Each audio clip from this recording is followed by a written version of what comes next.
Dans cette séquence, nous allons aborder la composante géologique d'un paysage. Les paysages sont d'une très grande diversité et sont façonnés par l'érosion. L'eau y joue un rôle majeur. Sur cette photographie, on imagine facilement comment la rivière a creusé ce canyon au cours de plusieurs millions d'années. Les paysages dépendent aussi beaucoup de la nature des roches qui les composent et des effets que l'eau exerce dessus.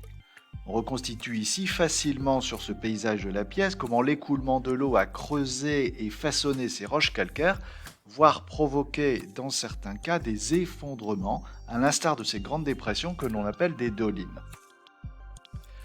La France est riche de la diversité de ses paysages, avec ici comme dernier exemple la côte bretonne de granit rose et ses chaos granitiques caractéristiques.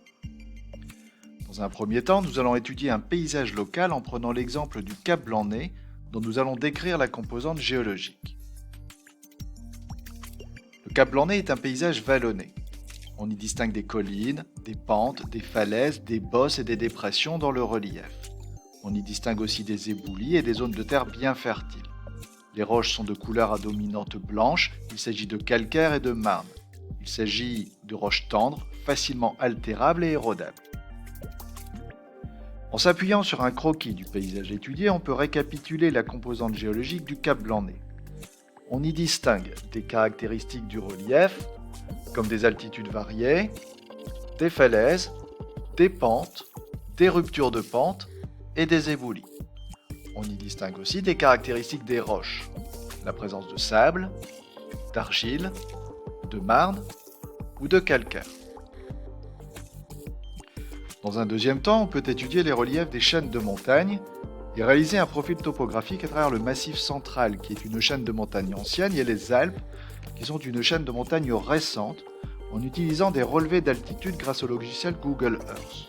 On peut alors compléter un tableur afin de montrer les variations de cette altitude depuis le point de départ à l'ouest du Massif central jusqu'à l'arrivée au-delà des Alpes. La réalisation du profil topographique montre que les Alpes possèdent un relief plus élevé que le Massif central. Ceci témoigne de l'érosion qui affecte les chaînes de montagne au cours du temps. L'érosion des chaînes anciennes, comme ici les Vosges sur la photographie de droite, a commencé il y a bien plus longtemps que celle des chaînes récentes comme les Alpes, d'où ces différences d'altitude. Il existe en France une grande diversité des paysages montagneux avec des chaînes de montagnes jeunes comme les Alpes, les Pyrénées et le Jura, ou des chaînes anciennes comme les Vosges, le Massif central et le Massif armoricain. Ces chaînes de montagnes ont des histoires géologiques variées qui peuvent être retracées grâce à l'étude de la carte géologique de la France au millionième par exemple. En conclusion, nous pouvons rappeler qu'un paysage est constitué de reliefs avec ses pentes et ruptures de pentes. Les types de roches qui constituent le paysage sont un élément important.